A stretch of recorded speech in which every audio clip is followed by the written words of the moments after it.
Pourquoi 95% des élèves ont du mal avec la physique? Souvent, ce sont les concepts invisibles, comme la masse volumique, qui les font trébucher. La masse volumique, ou densité, mesure le niveau de compactage de la matière dans un volume.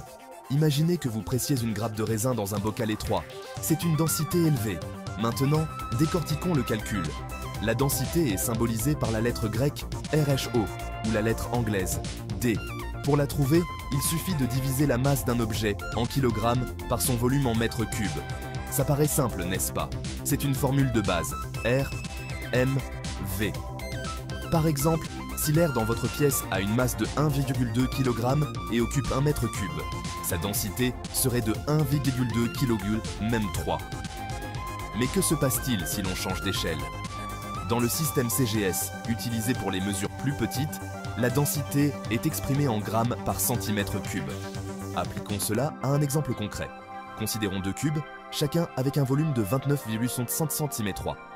Si le premier cube pèse 66,4 g, sa densité est de 2,66 g sur cm3.